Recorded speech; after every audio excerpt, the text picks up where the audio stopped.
Welcome to Y2K Samayal. இன்றைக்கி நம்ம பார்க்க போகிறது இட்லி மாதிரியே ஒரு ஹெல்த்தியான பிரேக்ஃபாஸ்ட் ரெசிபி.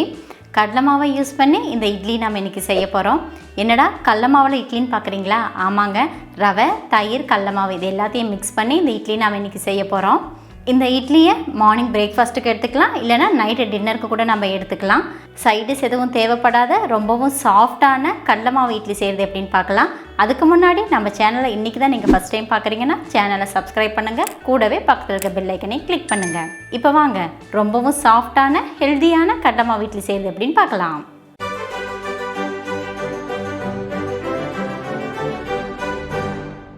ஃபஸ்ட்டு நம்ம பிரேக்ஃபாஸ்ட்டுக்கு தேவையான பேட்டர் ரெடி பண்ணிடலாம். அதுக்கு ஒரு மிக்சிங் பவுலில் 1 கப் அளவுக்கு ரவை எடுத்துக்கோங்க. கூடவே 1 கப் அளவுக்கு தயிர், 1 டீஸ்பூன் அளவுக்கு சர்க்கரை, இது மூணையும் ஈவனாக மிக்ஸ் பண்ணி விட்டுக்கலாம். பேட்டருக்கு தேவையான ரவை நல்லா பொடியாக இருக்கிற மாதிரி பார்த்து யூஸ் பண்ணிக்கோங்க. தயிரும் அதே மாதிரி தான், நல்லா புளிப்பில்லாத கெட்டியான தயிராக யூஸ் பண்ணிக்கோங்க.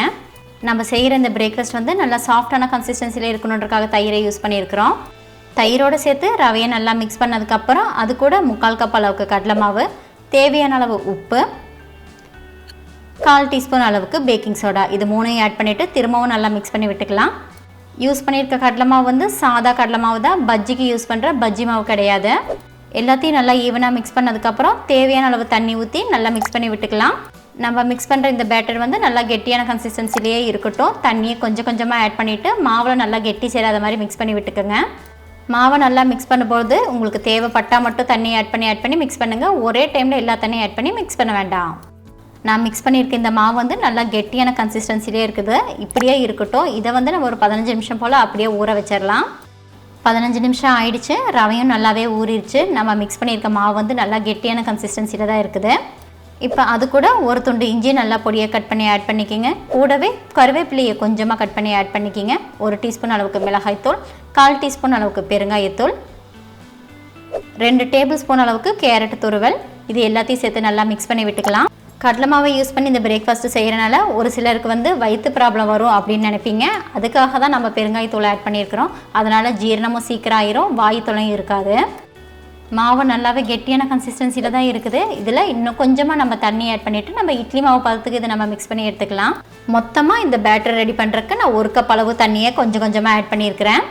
நல்லா கெட்டியான கன்சிஸ்டன்சியில் தேவையான மாவு ரெடி ஆகிடுச்சு. அடுத்தது நம்ம பிரேக்ஃபாஸ்ட் செய்ய ஆரம்பிச்சிடலாம். நான் இன்றைக்கி இந்த பிரேக்ஃபாஸ்ட்டை இட்லி மாதிரி செய்ய போகிறேன். அதுக்கு இந்த மாதிரி சின்ன சின்னதாக இருக்க பவுல்ஸை யூஸ் பண்ணுறேன். உங்ககிட்ட இட்லி தட்டு இருந்தாலும் நீங்கள் யூஸ் பண்ணிக்கலாம், இல்லைனா நீங்கள் வேறு எந்த மாதிரி ஷேப் வேணும்னு நினைக்கிறீங்களோ அந்த மாதிரி இருக்கிற ஷேப் மோடில் யூஸ் பண்ணிக்கோங்க.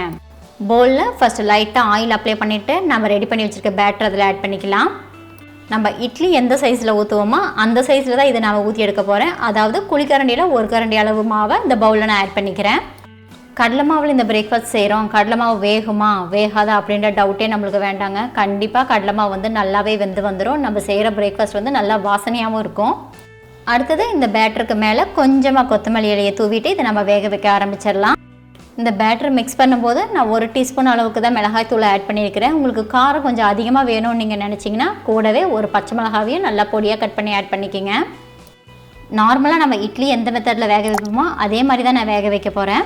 எப்போவுமே இட்லி செய்யும்போது ஞாபகம் வச்சுக்கோங்க, இட்லி பாத்திரமாக இருந்தாலும் சரி, இட்லி குக்கராக இருந்தாலும் சரி, அதில் ஊற்றிருக்க தண்ணி நல்லா கொதிச்சதுக்கப்புறம் நம்ம இட்லி வேக வச்சா நம்ம செய்கிற இட்லி நல்லா சாஃப்டாக இருக்கும்.